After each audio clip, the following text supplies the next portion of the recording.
Glad to know you're still there with us on the show this morning on ITV. Lovely Monday morning, and we go straight to our discussion segment, looking at Edobest 2.0, which was launched last week Monday by Edo State Government, reflecting on how the basic education sector transformation has fared, which of course has midwife the next stage of transformation.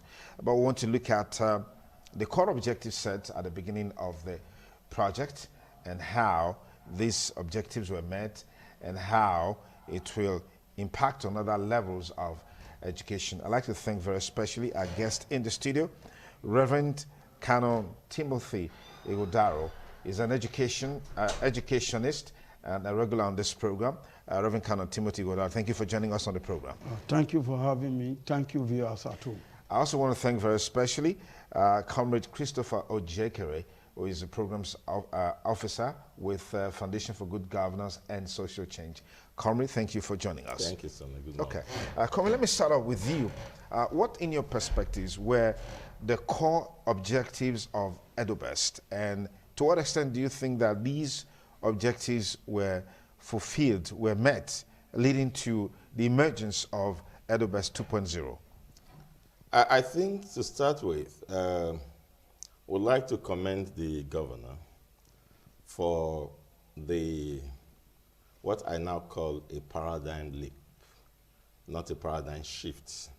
A paradigm leap from what you may refer to as the regular conventional analog manner of pedagogic system, which we used to call teaching and learning. Okay. You know, that's operational in our schools and so many other parts of Nigeria now, to a leap into technological pedagogy, which has set Edo State apart and far off from other states in the country. To answer your question directly, I remember then that we were given about 3 points, agenda, so to speak, as the core objective of that move. One of it was that you were going to have a systems change, that is a systems redirection, a paradigm shift, which I call it now. From the normal runs of things, we are going to have the development of the personnel, that is teachers' professionalism, and then you are going to have community participation, in the process of impacting knowledge to our kids in primary schools then. And then a very competent hand was brought in to run that process, Dr. Joan Oviawe, who is heading SUBEB, and it was titled Edobest, Edo Basic Education Sector Transformation. And we were all waiting to see the transformation. And I can confirm that we have seen the transformation.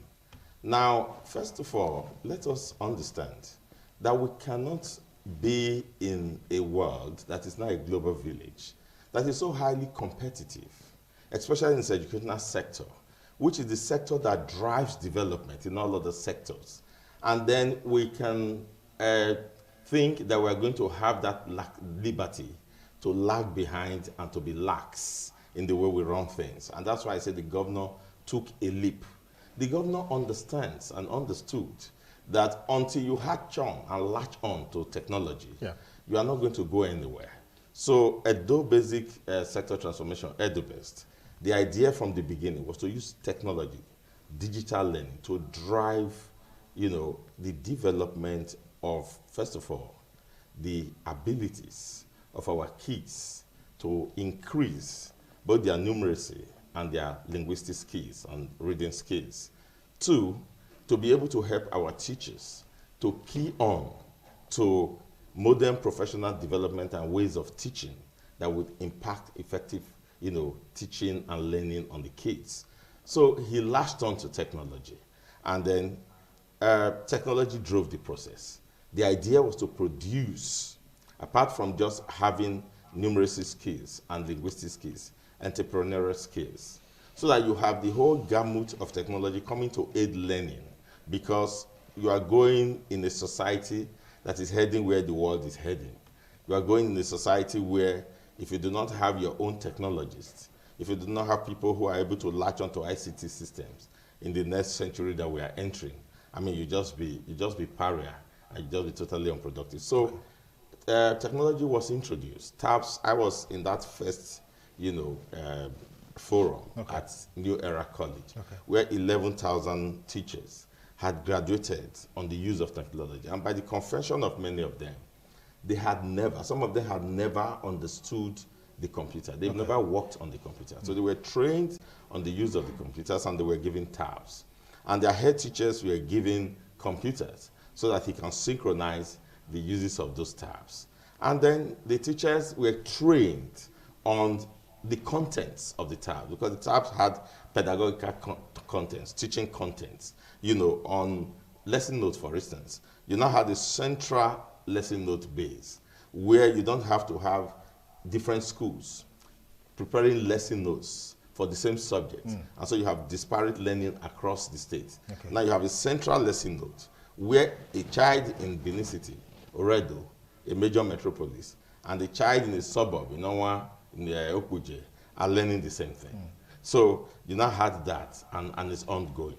Now for the community development, our community involvement, inclusiveness, you had about 16,000 school-based management team trained on how to be partners in this process and to own the process and own the school. And those school-based management committee have been working. In fact, they were given about 50 million seed money to start with, and they were given the authority to execute contracts from about 250,000 to 7 million. So you had that going. And then you also had quality assurance team trained that will monitor the progress. So you have an M&E component. The quality assurance were about 7,000 people trained to monitor the progress. And that has been ongoing, and it's affecting the schools. Now, you have to add facilities. You have to add infrastructure. And I remember that about 234 schools were earmarked where infrastructure were upgraded and developed. And then the technological infrastructure that were provided, all forms of infrastructure, maybe as we go along, begin to talk about them, were provided so that you could learn, even while you are at the comfort of your house. So all of these, for me, recorded that first success in the first tenure. And then I think we can move further. I'll be back with you in a moment, but let's get Reverend Canon Timothy Igodaro to ventilate your views on your assessment from the outside on Edobest 1.0, and do you think it has justified the expansion into 2.0 as we have today? Oh yes, I want to say that it is a good move for the first time for a government to realize that where education is heading to is not going to achieve the desired result. Education is the most powerful means of social control. There is no other means that is more powerful than to control the society. It's through education. So when they first made that move, I was quite happy. But there are some areas in it which I feel that having meant to ensure you have quality assurance may not give you the desired result.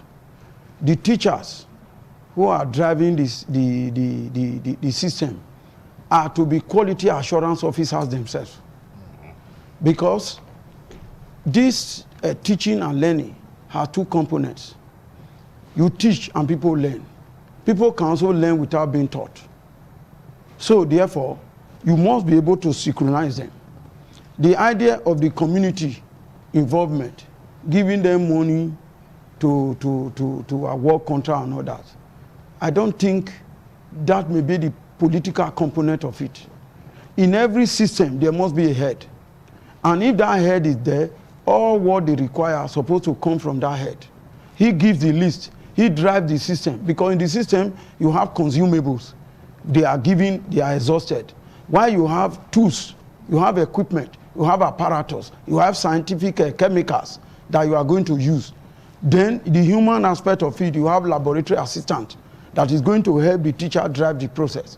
So therefore, the infrastructure are there. The teacher, the head teacher, I mean, we know what to do and what not to do at any instant. But what I would want is that the ministry, which is suburb now, will be able to ask the principal to give a rundown of those resources given and how they were used. Because I have been in this state where the ministry imported some science apparatus, and the thermometer that we are giving were already reading 40 degrees Celsius when we have not used it. So therefore,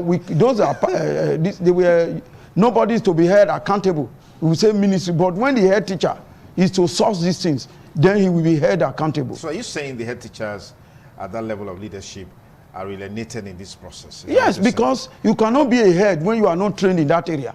For instance, in the technical school, nobody will be a principal of a technical college when you have BSc in chemistry, when you have BSc in physics, BSc in... No, you must have technical studies, a degree in technical study. That is when you made a head. And nobody studied technical education.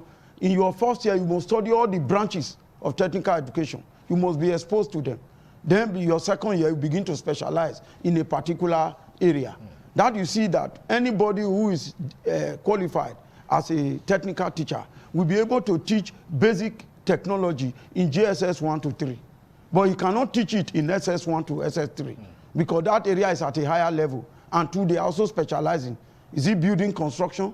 Is it a mechanical craft practice? Is it computer craft practice? Is it catering craft practice? All these are different areas.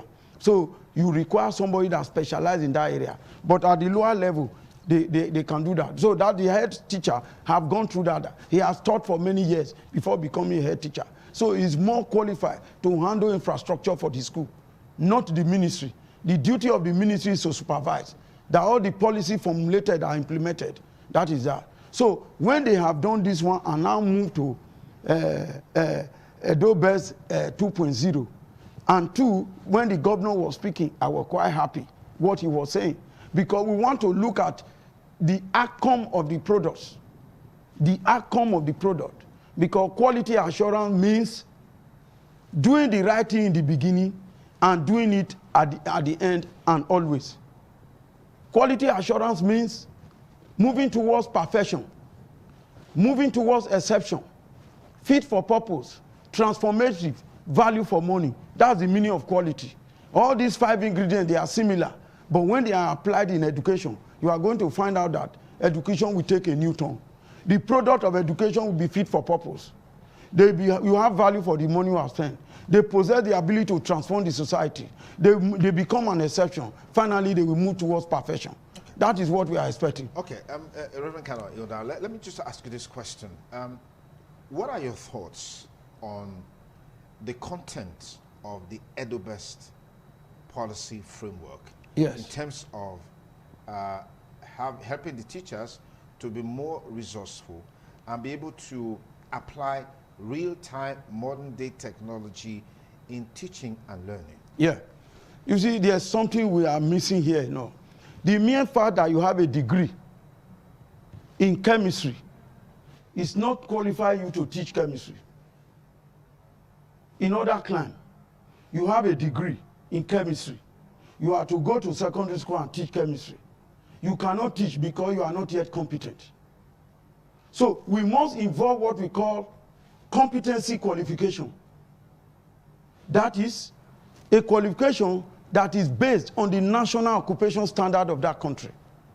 Every country over the world, if somebody have a PhD in mechanical or electrical and goes to England, for instance, he wants to practice electrical, his profession, nobody will allow him to do that. He must take a course in competency qualification, and he must start from level 3.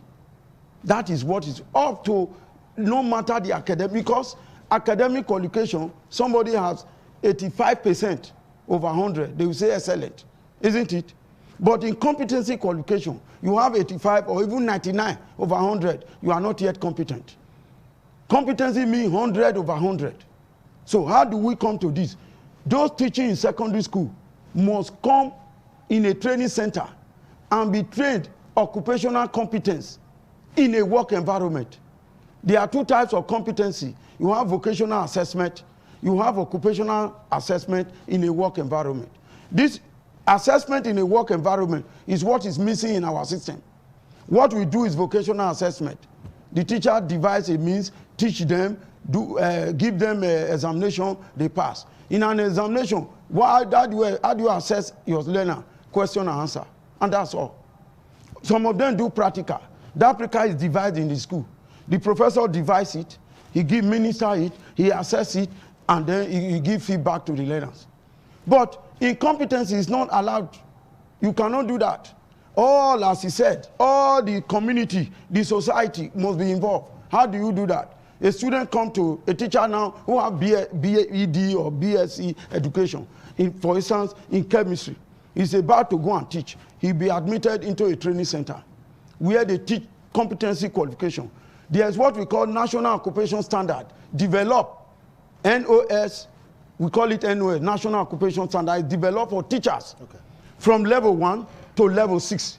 So the National Skill Qualification Framework of Nigeria is level 1 to level 6. So whatever be your qualification, there's an entry point where you are going to start. Somebody, for instance, who have NCE, he's going to start in level 3. Those who have a degree and HND, they will start from level 4. Then level 5 and 6 are for postgraduate program. That does not qualify them for the training. That does not mean they have it already because you have a degree. No. You come for the training, you'll be registered. The National Occupation Standard have been developed. They will take you through it. And each National Occupation Standard are given out in units. Each unit contains learning outcome. Each learning outcome contains what we call performance criteria. Each performance criteria must be achieved by not less than 3 different assessment methods. You have direct observation. You have work product assessment. You have a witness statement. You have personal statement of the learner. You have a professional discussion. You have what we call planning. All these are different assessment methods that is available in the competency qualification. But they are not available in the academic qualification. And before you assess a teacher, he must be ready. You must inform him about the assessment. There must be planning between you and the learner that is to be assessed. An agreement must be made. A planning must be written out for the assessment. And each person has the result. And while you are assessing that learner, you who is to do the assessment must be a qualified quality assurance assessor, which we don't have now in Edo State. Quality assurance assessor. And in that same training center, there is what we call internal quality assurance manager. So as the assessor assess, the manager also goes in there to ensure that the National Occupation Standard is read properly, is interpreted properly, and is applied properly. Because the ability to read it and apply it is very, very important, and understand it too. So as this one is going, that center is registered with an awarding organization. From the awarding organization, an external quality assurance manager will appear in the scene. So the qualification is internally quality assured. It is externally quality assured. So that by the time the product is out, you have delivered a competency person to do the teaching. Okay. It doesn't end there. Okay. Well, I'm coming. Okay. That person has what we call CPD, continuous professional development, and is in a 2-year period. After the end of that 2 years, he cannot meet what is expected. The guided learning hour for that CPT, he ceases to work. So this is what I expect Edobest to do. All the teachers in the secondary school, maybe in FACE because of the cost, in the technical college, must have quality assurance assessor certification. Fantastic. Fantastic. If you just join us, it's still TMI Monday, X-raying Edobest 2.0. Expectations, against the background of expectations, actually. Let me get Christopher Ojikere to ventilate your views on some of the things that Remekano Igodaro raised. Do you think that Edobest really falls short of some of these indices of measurement that Canon Igodaro has highlighted? All right. You are going to look at it from 2 points of view. If you come in as a government on the scene and you find a system that is already working and functioning, applying these universal best practice educational, standards, then it's just easy for you to plant in your policy and you run along with it. But you come into a government and these things you are saying are just on paper because it hasn't been put to use. This is universal best practice. And that's what they practice in the UK, for instance. That's what Cambridge practices. Now, he speaks about the national skill qualification framework. Now, that national skill qualification framework is the kind of framework that qualifies a student here to have 240 in JAM and will not get admission, and you have 118 or less than that to get an admission abroad. So what I would advise from what he has said is for Edobest to sit down, because Edobest is a policy instrument by the government trying to impact on the education in the state of things it meant it on ground. Now, to sit down with professionals like this, and then it's an ongoing development, and say, okay, we've succeeded in introducing the technological aspect, and we're getting results. Numeracy skills have increased. 17% of our kids compared internationally. The average in Nigeria is 30%, and we are well ahead. What do you call it? Reading skills have also increased. Now, what do we do to ensure that we take these things further, applying these principles? That's what he's talking about. So that when Oshomole tries to suggest what he called competency tests for teachers in this state, before now, we knew what the problem was. Yeah. And I thought it was the way he went about it. Because what he's talking about now, you don't have to lay off anybody. They lay off themselves. You just subject the present teaching force to these standards and competency tests, to quality assurance tests. And then those who come through it will know that they have come through it.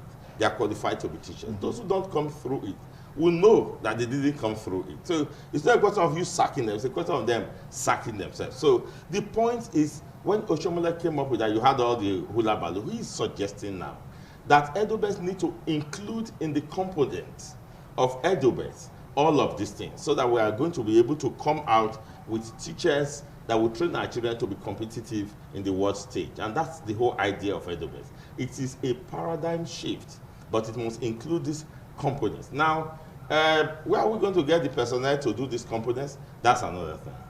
So, and that's why I say, when you sit down with people like him, and then you sit on the table, they'll be able to get, there are people in the system who know these things. It is the applicability, the application of these things, if we want to get serious on the system, to ensure that we sieve out those who have the competency to do the work. So I agree with him perfectly that that component is absolutely needed, and it's absolutely, should absolutely come in. Now the point, however, on the other side, on the flip side, is this: you are not going to have to wait as a government before you introduce innovation. So it is the marrying of this innovation and this standard practice. Okay. Robin, let me come to you. How do you think all of this competency and professionalism that you talked about can be infused into Edobest, particularly with the launch of 2.0, then without creating the rancors and the crisis that heralded attempts in the past to carry out some level of competency for teachers? Yes. As he rightly said, when the private government talk about competency, I addressed teachers in Idia College and said the man heading the competency drive himself is not occupationally competent. Even though he's a professor, he was not trained as a quality assurance assessor. He was not trained as internal quality assurance manager. He was not trained as external quality assurance manager. How can you determine competence? And before you determine competency, you must take students to a training center where they be assessed on the national occupation standard. It is when you drive that process before you say somebody is competent or not yet competent. So in competency qualification, there is nothing like pass or fail. It is either you are competent or you are not yet competent. So when you have 99 PC achieved over 100, you are not yet competent. When you have 100 over 100, you are now competent because you have achieved sufficiency. So that is for in those times. That's why we went against that process. Okay. But this one now, I have been to Katsina State to train their teachers. I have been to Kano, Kaduna, Jigawa, Abuja, Lagos, Abia. All these people have signed in to teach their teacher. They are already in the process. I don't understand me. I will soon be leaving again for Abuja to go and do the review of the national occupation standard for construction trades. This review will not last more than 3 or 4 years. Many things have changed. But the present curricula we have now is obsolete. And yet we are still driving it. So the national occupation standard are generated by what we call sector skill council. Each sector has a skill council that they are industry based. So when teachers are taught in this, you are taking them back to the industry where eventually the student will go to and work. So therefore, they are now having what we call occupational assessment in a work environment. So what Edobest should do first is, first of all, invite the National Board for Technical Education to do the training of their teachers as quality assurance assessor. That is the beginning. It doesn't cost the state anything. It's just to take about 4 teachers from each of the secondary school. Maybe the first batch, 40 teachers. They'll be taught for about 3 months. They will go for work assessment, field assessment. These people will come and visit them while they are working. Okay. It's a very tedious process. But anything that is tedious, it will bring something that is good. So at the end, you are going to see the outlook of those teachers, that they will now go back to their school and begin to impact that learning on their school. Does this matter? Does it matter that these schools we're talking about, they are really not technical schools per se?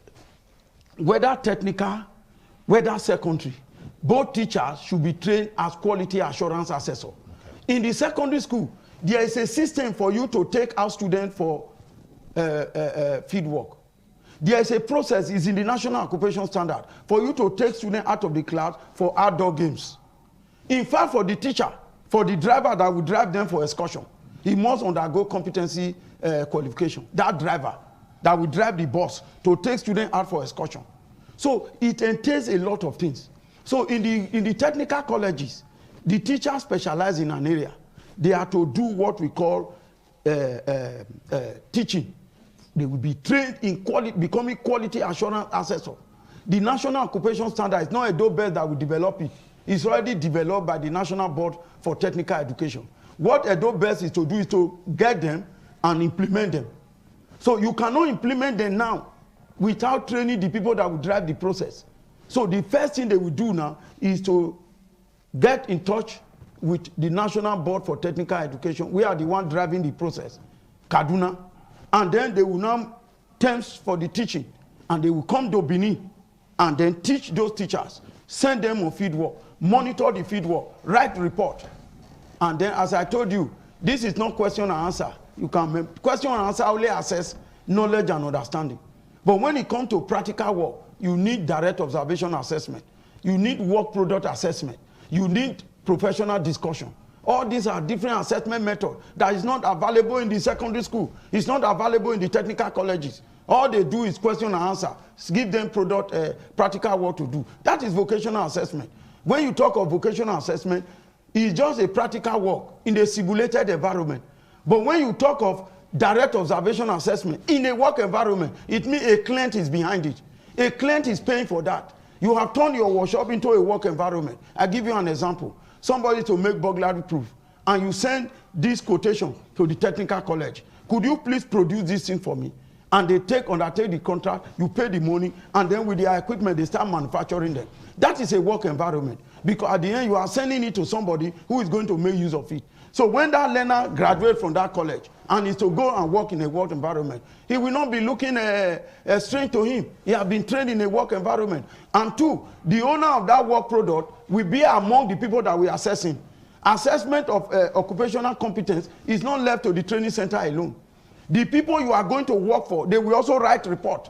Whether you are competent or not yet, will come from there. So you are now having the society involved, you are having the school involved. So that person that have gone through these 2 processes must be a competent person when he goes to work in a work environment. Remember, our present graduate cannot be employed. If you are to work in an installation now for this power transformation, PAC and all these BLDs and this, they have 3. You have transmission, you have generation, you have distribution. Let anybody from electrical engineering faculty who is graduating go and work there. They will not accept him. Why? He must go back to the National Power Training Institute of Nigeria, where he will be trained before he's being employed. So why is this gap between the school and the work environment? Because the school is operating on their own as if when the students graduate, they will employ them. The people to employ them, you don't involve them in the training. You don't involve them in the assessment. How do you think you can make progress with that? So this competency means the people that we are training The school assesses them. The work environment where they will that work, they also assess them. So you have two types of assessment, which we are going to blend together that will determine competence. Okay. All right, comrade, let's look at the direction, the thrust of Edobest 2.0. It's an expansion altogether from where we were to the tertiary education. Can you give us perspective along those lines? All right. My perspective would try to, address some of the issues raised. Because as I was talking, I was sitting down, I was thinking. The whole idea of an educational policy or an educational system, as he said earlier, to achieve results. Yeah. And that's outcomes. And outcomes are the performance of the educated person in his work environment and in his socialization. And I'm just thinking, what he's been talking about as a system, if it's in place, why our graduates being unemployable after they graduate from school? So it tells us that the entire national policy on education has not infused into its system this. Because if it does, then right from primary school to the university, you would have this quality assurance components built into it. And that's why you now have schools that are filling the gaps between the university graduate and the workplace. Whereas you are supposed to have gone to the university to study this and go to the workplace. So I'm just opposing that with the fact that have we introduced Edobest, for instance, in Edo State? Now, by international observation, reports are there that the literacy and numeracy skills of Edo students have increased by about 20%. Okay. Enrollment, parents who have themselves observed, because that's the community judgment he's talking about, who have observed the performance of their kids, have taken their kids from private schools into public schools by about 20% in the past 3 years. And then you have, as I said earlier, the skills of our kids running to about 70% compared to world standards. These are outcomes? Yeah, these are outcomes, okay. Well ahead of the 30% you have in Nigeria. And then you are having our teachers who have not had any access or introduction to technology, because are we going to run all of these paradigms that he has said without technology? That's why I say the government doesn't have to wait until you have that system working before it introduces technology. But I am all for that. There must be a marriage between both. Yes. So the teachers are now working. They're able to prepare lesson notes. During the COVID-19, for instance, Edo kids were learning. I mean, international bodies like the World Bank, Lagos State government himself, and so many other people testify to it. Because you had a lot of technological innovations, that could make Edo kids be at home. You had virtual classrooms created, almost about 7,000 virtual classrooms created, where teachers can talk with their kids at home and the kids can learn. You had content built into their online, website that you can download, and you are able to carry out activities in the house, personal activities, learning activities in the home. You answer questions, you do assignments, and you submit back. Yeah. You have, you understand that you have monitoring going on by the head teachers using this technology. So technology is inevitable. And because technology is inevitable and it's working and has worked, that is the justification why it must be now escalated from the basic education. Actually, basic education should have covered primary school and JSSs. But the term as has been used here is primary 6. Now, it's now being moved from primary 6 to the first 3 years, which is GSS 1 to GSS 1, which is part of the basic education according to our education system. And then to the whole of the secondary school and escalated to the universities. And that is why I say I agree with him that this is just the point where you have to build in that quality assurance component. So that as we are moving into the next sector, we are going to now have teachers, because you can see that all what he's been saying is concentrated on the personnel that work the systems. That's the teachers. Their competency to be able to drive that because of the outcomes. He has his eyes on the outcomes. Yeah. So that the kids they are going to produce, because it always baffles me. Edo State in Nigeria is one of the leading states in the world when it comes to our intelligent quotient rating. And that's why you find that the the most intelligent family in Britain today, at least by reputation. They call them the brainest family in the UK. Yeah. It's the Mafidons. Yeah. Yeah, Mafia. You have Osamigwe, also from Edo State, Yeah, building drones for the American society. Yeah. Yeah. So it tells you that there's something wrong with the system. Yeah. That if you can bring in true quality assurance and competency into the system and marry it with technology, you are able to now get out the best of Edo kids and then really achieve that world standard that we are pursuing, because the education is a universal concept, Yeah. and competency must be rated within the universal context of standards, not Nigeria. And I'm happy the governor knows that. So I think there's a justification to escalate the technology component into the 2.0 as has been launched properly. But I also agree and insist that professionals like this must be sat with and say, okay, how do we infuse this competency component into it? And then we're also able to get the workers to understand, because by the time you have any new innovation, the worker says you're after them, that you want to get them out of the system. Yeah, because I mean, many of them just know that they are not competent to run the system.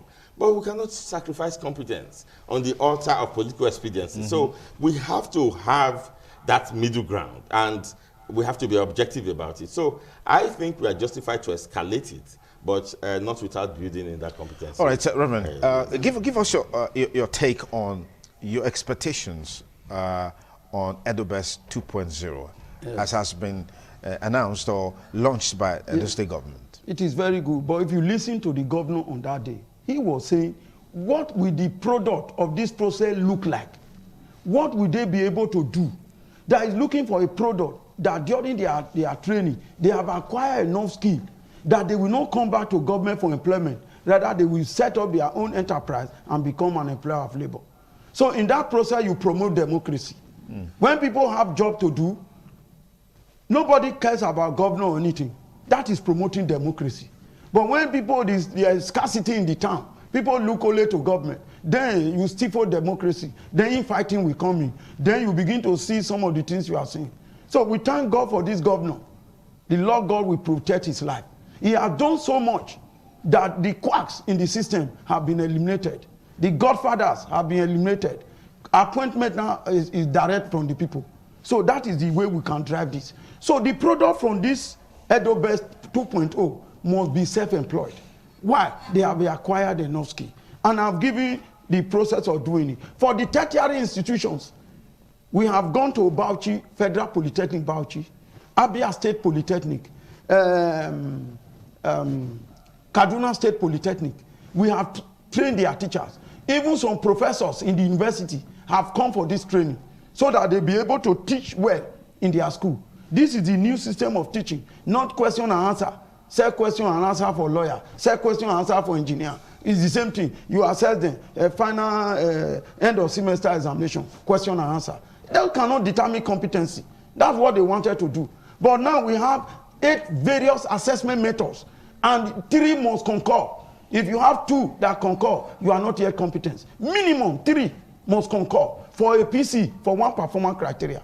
So you see that it is a thorough process. It's not a process, it's not meant for weakling. Those who are weakling, they just stay away. It is meant for those who are ready to do this job. So therefore, I expect the management of Sube, our sister, to come and let us experts sit together. It will not cost Edo statement so much if they do it in phases. Everybody teacher can know that. No, I said take about 40 teachers, maybe 10, 15 from each of the senatorial districts. Bring them to Benin.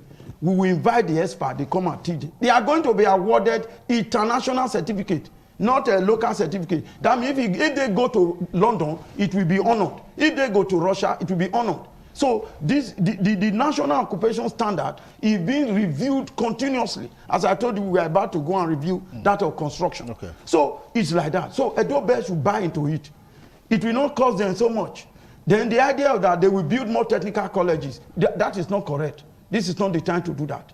What we have, the existing one, must be equipped to a level in which most of the trade are available. Do you know that in Benin, in Edo now, there is no school offering plumbing and pipe fitting as a trade?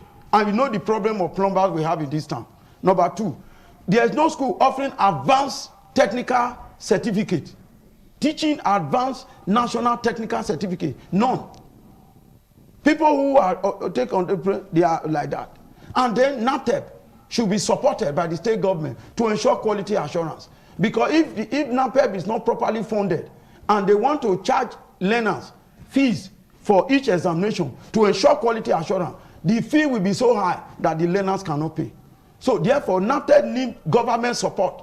NAPTEP have been fighting over the year to ensure quality assurance. So with SUBEB coming in now, NAPTEP can examine people who are in JSS 1 to 3.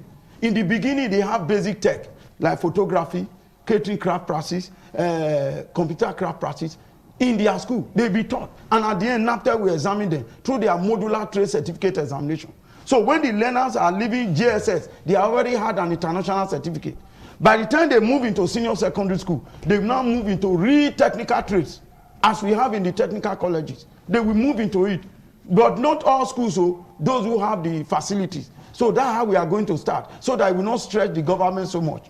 So, for instance, in the senior secondary school, we can introduce electrical installation.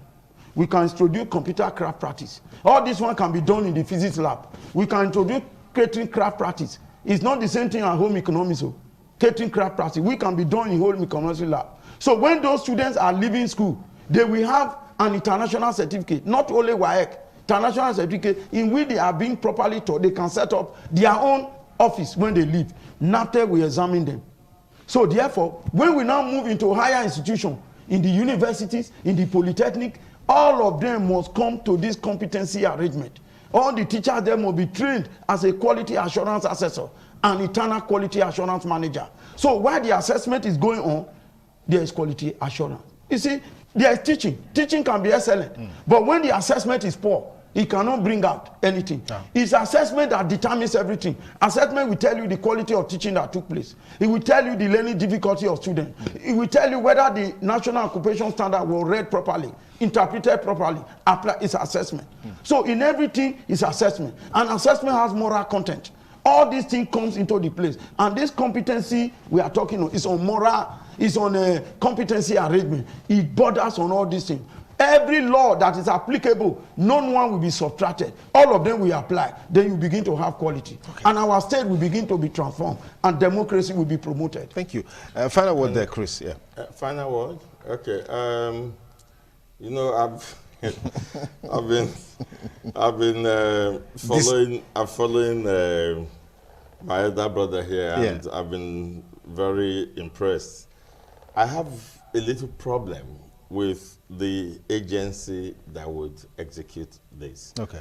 You know, people write WAEC and they fail, and they go and apply for NAPTEP, and NAPTEP gives them a certificate. And they pass. They pass, and I mean, not it gives them a certificate. And they pass. Yeah, and they pass NAPTEP, and they are given certificate. And it is going to be assumed that they have passed through all of this quality. Are you following? I mean, people who fail WAEC, they just go and do NAPTEP and they pass. So I agree perfectly with the substance and, you know, the strategies and the systems is espousing. But I think that when we are dealing with questions of education, we should begin to sub-regionalize rather than nationalize, because nothing works in the national. So rather than submitting this idea to NAPTEP, which I don't have confidence in, and I have many reasons to say that, I think Edobest should sit down with people like you. You are from Edo State, for instance, and then develop the same idea, because I mean, it's a quality assurance system, and develop it using the same parameters, for instance. Yeah, because people come out from WAEC and they write NAPTEP and they pass and all of that. Then the question of technical schools, I beg to disagree a little, sir.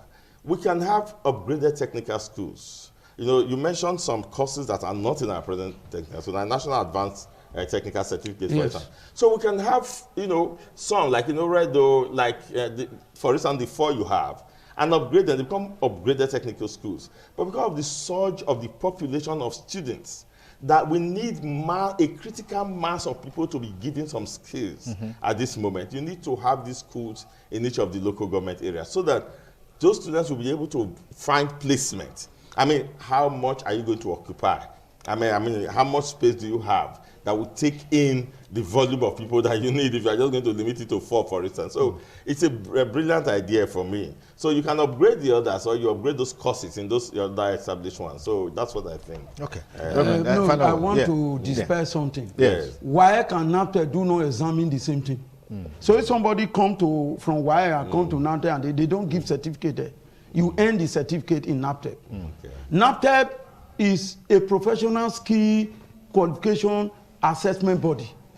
When they give you a certificate, mean you are qualified. I told you of quality assurance. That is what NAPTEP is fighting with. If they want to put resources into it and drive the process, few people will be able to enroll for their exam. So WAEC examine what we call general education. If there's any technical trade in WAEC, it's a subject. No trade, like building construction, it's a subject. You cannot give you a full certificate in construction. But NAPTEP examine building construction. You must use all the survey equipment. Then NAPTEP also examine what we call knowledge and understanding. Under that knowledge and understanding, you must take physics, chemistry, biology, mathematics. So you see a student with NAPTEP qualification is more qualified than with a student from WAEC. You know why? If we go into the university to study engineering, for instance, a boy from NAPTEP have done survey equipment, milling machine, all measuring instruments, technical drawing, engineering drawing, he have done all of them. WAEC, they have not done it. The physics, chemistry, and biology, they have them too.